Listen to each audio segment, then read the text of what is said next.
pesar de haber recibido una sólida educación cristiana durante mi infancia, arrastrado, a pesar mío, por el gran movimiento de protesta de las estructuras de la sociedad de la época, fue un afiche publicitario sobre la meditación trascendental que me llevó a iniciarme en la meditación que proponía. Una técnica que se presenta como una vía simple, fácil y eficaz para llegar a estados superiores de conciencia que llevan a una autorrealización plena. Es así como me convertí yo mismo en un iniciador de esta técnica de meditación. Conocí al gurú Maharishi Mahesh Yogi, gurú de los Beatles, a quien le simpaticé y recíprocamente. Le pregunté si me podía quedar con él, porque para mí se trataba realmente de una búsqueda de sentido. Yo quería ir hasta el fondo de este proceso que yo había comenzado practicando la meditación trascendental. Él me llevó como su discípulo, se podría decir en un lenguaje occidental, su secretario personal, pero era mucho más que eso, porque esta función tiene una dimensión espiritual. Fue así como con él le di casi 3 veces la vuelta al mundo, pero principalmente pasé durante 4 años largos periodos en los ashram del Himalaya, donde pude profundizar tanto en la doctrina hinduista y como en la budista, y sobre todo sobre las prácticas que conducen a las famosas experiencias del samadhi, el moksha, del nirvana y del satori.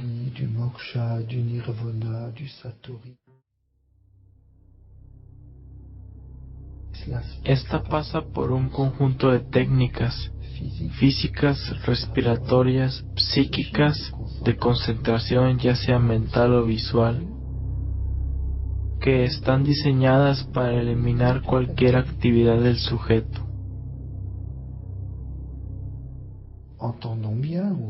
Pongámoslo claro, no hay más sujeto que de verbo alguno. Me muevo, pues bien, basta con no moverme más. Tomando una posición como la del loto, se puede mantener una inmovilidad perfecta. No me muevo más, pero aún estoy respirando. Pues bien, basta controlar la respiración hasta que ya no sea sino un velo. Prácticamente nada, por el pranayama. Pero esto no me impide pensar. Entonces se debe dominar el pensamiento para conseguir eliminarlo por medio de una especie de un estado de trance a través de la repetición de mantras o por medio de la concentración visual, hasta que finalmente ese yo desaparece. Efectivamente, la fascinación de la experiencia es que no hay más sufrimiento posible puesto que ya no hay más un yo.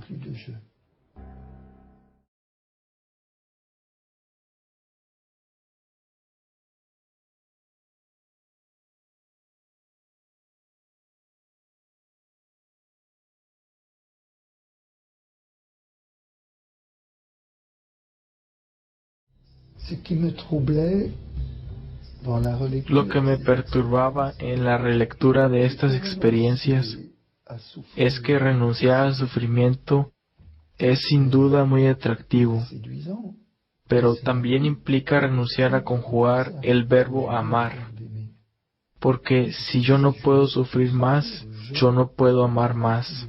No hay más yo conjugando el verbo amar. En verdad me preocupaba mucho. Et c'est un point sur lequel je voudrais insister, où je crois qu'il y a quand même une Y es un punto sobre el cual quiero insistir, porque creo que es traicionera la presentación que se hace de las tradiciones orientales en Occidente, donde casi hemos olvidado este radicalismo de la desaparición del yo que implica, y sí que implica, que el amor es una ilusión. Para Oriente, Buda dice que el amor es una ilusión que debe eliminarse tanto como el odio, puesto que el amor, como el odio, mantiene la ilusión de alteridad del otro. Si bien Occidente no va hasta este radicalismo, pretende que uno puede unirse a la experiencia de inmersión en la gran energía, en el gran todo, diciendo que esta energía se manifiesta como amor. Estoy envuelto en el amor, en el calor del amor. Allí hay evidentemente un problema, porque si yo experimento que soy amado, entonces yo soy amado por alguien, por una alteridad, siendo el amor la perfección de la relación entre dos personas que eligen libremente acogerse mutuamente. Y ahí nos encontramos con otro lenguaje, el lenguaje judeo-cristiano, donde un padre me ama con un amor infinito. Y este amor subsistente es el Espíritu Santo, que es una persona. De lo contrario, no puedo hablar de amor. Se necesitan dos para el amor.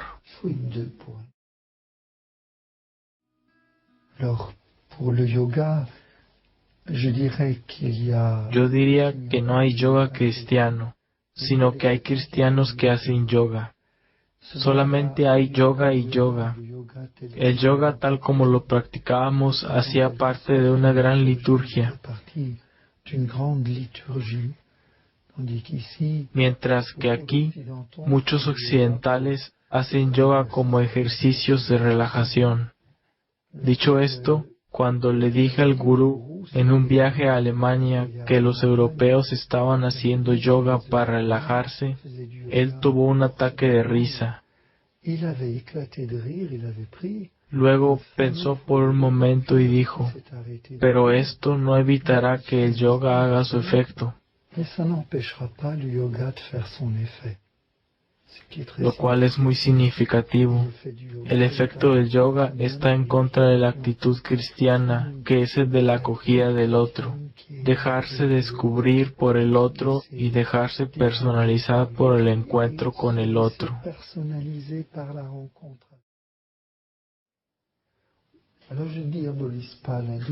No satanizo el hinduismo, pues hace parte de las grandes tradiciones religiosas que son la expresión de esta búsqueda humana de Dios. Y donde quiera que el hombre busque la verdad, el Espíritu Santo está secretamente presente. Pero hay una radicalización en el hinduismo que obviamente yo no puedo seguir. Me explicaré por medio de una comparación entre la muerte de Buda y la de Cristo, que realmente me golpeó. Buda está enfermo, llama a sus discípulos, les da las últimas instrucciones, se pone en posición de loto, se retira hacia el nirvana con su pequeña sonrisa característica. Se retira a tal punto que muere, es decir, abandona su cuerpo.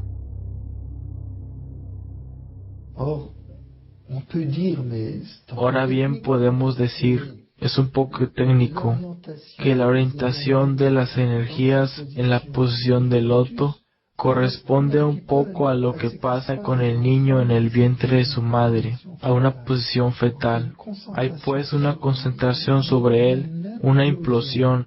En cambio, Cristo muere completamente desplegado en un grito, con los brazos abiertos, en una donación total de sí mismo.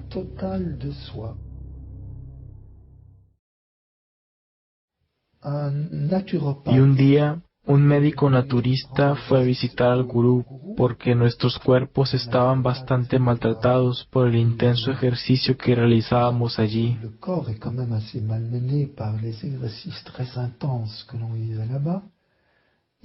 Este naturista era cristiano, y como yo era el secretario personal del gurú, aunque no se le llama así, debía pasar por mí para encontrar al gurú. Entonces, en espera de la reunión, nos pusimos a conversar, y él me preguntó, ¿usted fue un cristiano? ¿Usted está bautizado?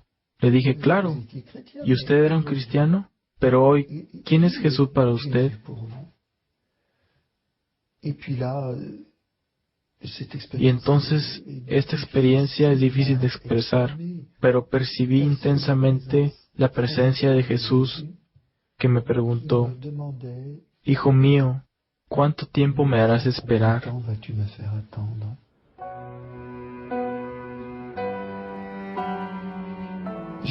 Me di cuenta que era amado incondicionalmente,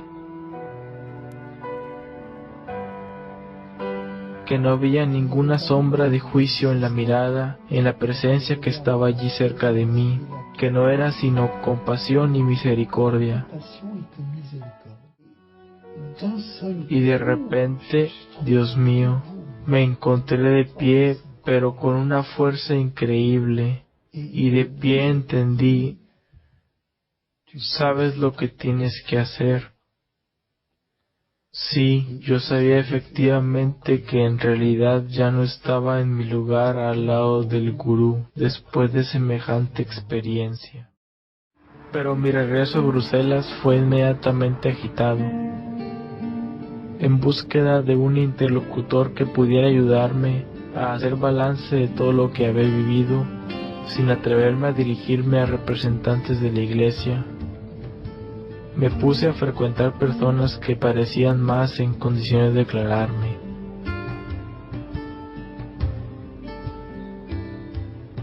Parecían al corriente de algunas concepciones transmitidas por el hinduismo, tomando como referencia a los evangelios. Puse mi confianza en este grupo que se decía cristiano.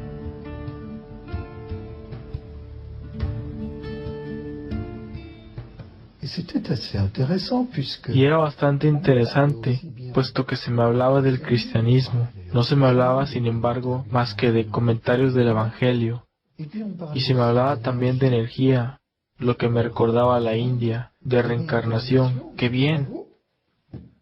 No lo sabía, pero había entrado en una escuela esotérica, una escuela crística, pero para nada cristiana.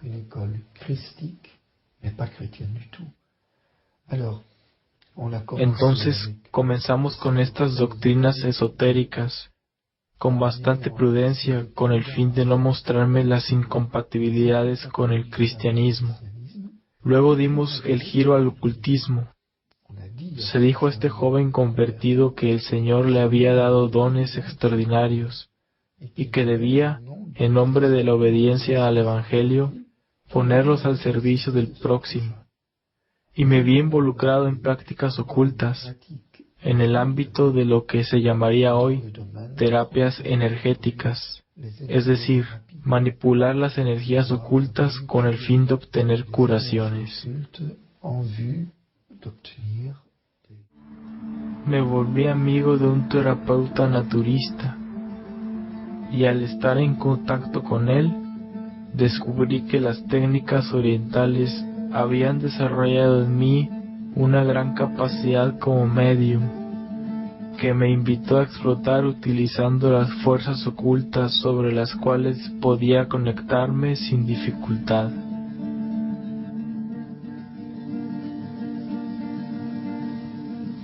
Había reanudado una actividad profesional, pero estas sesiones de curación ocupaban la mayoría de mi tiempo libre.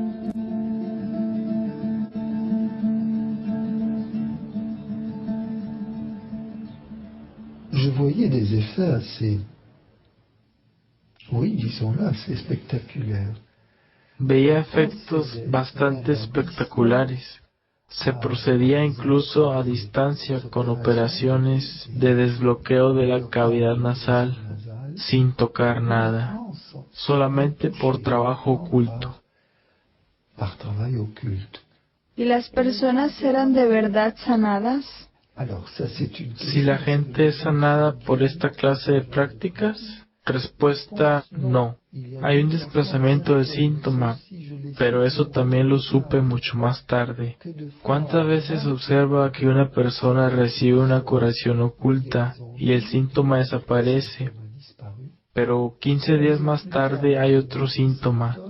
Pero ¿cuál es el problema? Vuelvo a esta sesión y el síntoma desaparece de nuevo, y así sucesivamente.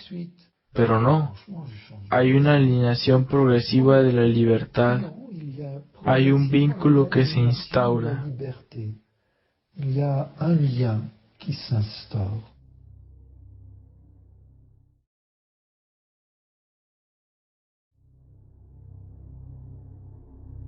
L'homme n'aurait aucun pouvoir El hombre no tendría ningún poder sobre los planos ocultos sin la colaboración de las entidades que controlan el plano oculto sobre el cual trabaja. Digo entidades, de latín entitas, que quiere decir algo que existe. quelque chose qui existe. Alors, Entonces nosotros, en nuestras tradiciones, hablaremos de demonios. Son espíritus inteligentes que tienen la capacidad de pensar, de querer y de trabajar con el hombre, de llamarlo aunque no como nosotros hablamos aquí. Y así vemos que todas las tradiciones cristianas u otras nos ponen en guardia contra toda forma de alianza, de colaboración con estas famosas entidades. Y es allí donde justamente el trabajo en el ocultismo o la magia se vuelve peligroso, no a causa de las energías, sino debido a la colaboración. ¿Saben? Puedo remontarme a San Agustín sobre este análisis acerca del poder de apagar el fuego. Por medio de una fórmula que se pronuncia, se llega a eliminar los efectos de una quemadura, no solo el dolor, sino también la herida. La sensation, la douleur disparaît, mais la plaie aussi va disparaître. Pero, ¿cómo puede el hombre tener tal poder? Agustín dice, no es el hecho de pronunciar esta fórmula. Usted no es Dios creador. Su palabra no es creadora. Otros dicen, pero es una oración. Es falso, se reza al fuego. Pero hablar al fuego no es dirigirse a Dios. Curar instantáneamente una quemadura es imposible. El Espíritu puede hacerlo trabajando con el plano oculto. No hablo del Espíritu Santo, sino de los demonios. Por lo tanto, pronunciando esta palabra, ustedes contactan al Espíritu para que intervenga. De paso, entendieron que si les diera esta fórmula y que ustedes la pronunciaran, no funcionaría porque no están aliados con el Espíritu. Por el contrario, si su abuela les dice, tengo el poder de apagar el fuego, envejezco, ¿quieres recibirlo? Pueden decir, sí, abuela, quiero hacer bien. Eso basta, aceptaron, entre comillas, el don, el poder. Es decir, el Espíritu lo reconoce y de ahí en adelante, mientras que hace 5 minutos la fórmula no funcionaba cuando la pronunciaban, ahora que la recibieron de su abuela, ustedes se unieron a una tradición. Ahora funciona. Ven que no es la fórmula en sí, es simplemente que es necesario inscribirse a un linaje iniciático. Es una iniciación implícita en el consentimiento que se dio al recibir el poder. Solo progresivamente fue que tomé conciencia de una enajenación sutil a raíz de este trabajo con esas entidades, sobre todo cuando un día se manifestaron. Es uno de esos momentos que no se olvidan fácilmente. Trabajábamos a menudo en grupo en las manipulaciones que llamábamos colectividad magnética, y en un profundo silencio oí a alguien llamarme y respondí, ¿sí? Pero nadie me llamaba. Eso se repitió varias veces y me dije, pero aquí hay un problema, no hay nadie exteriormente y no es la voz interior, claramente se reconoce la diferencia. Y yo estaba muy preocupado. Entonces se lo comenté a los dirigentes del grupo, que sonrieron y me dijeron, nada, para nada, no te lo hemos dicho, es evidente, tú no puedes ejercer tales poderes sin la ayuda de los espíritus, son ángeles sanadores. Bueno, a un ignorante se le pueden decir muchas cosas, y se me refirió al libro de Tobías. El ángel que acompañó a Tobías, quedé más o menos tranquilo. J'étais Continué ejerciendo con la ayuda de estos supuestos ángeles sanadores hasta el día en que me trasladé a París, en Francia. Y allí, como cada día, asistí a una Eucaristía al mediodía. Et voilà qu'au moment de l'élévation, Y ahí que en el momento de la elevación, por Él, con Él y en Él, escucho a estos famosos ángeles sanadores blasfemar vergonzosamente de Cristo presente en este sacramento. j'étais Estaba petrificado. dans En le ese instante comprendí que había sido engañado, abusado. Al final de la celebración, busqué al sacerdote en la sacristía y le conté mi historia. Y me respondió, eso no me asombra, soy el exorcista de la diócesis. Y este detalle es muy importante. Iba todos los días a misa y no pasaba nada. Los espíritus, las entidades se ocultaban. Sabían muy bien que allí era mejor quedarse quieto. Pero la autoridad que reposaba en este sacerdote los obligó a rebelarse para poder hacer la gran limpieza. à se manifester. Se imaginarán que no estaba nada orgulloso. Vous imaginez que je n'étais pas fier. J'ai juste Pude allí mismo depositar todos estos poderes a los pies de la cruz de Jesús, pidiendo ser liberado, délivré, libéré, lo que se logró con oraciones intensas y un largo periodo de convalecencia que fue muy importante. et puis surtout une longue période de convalescence aussi, qui ont été très...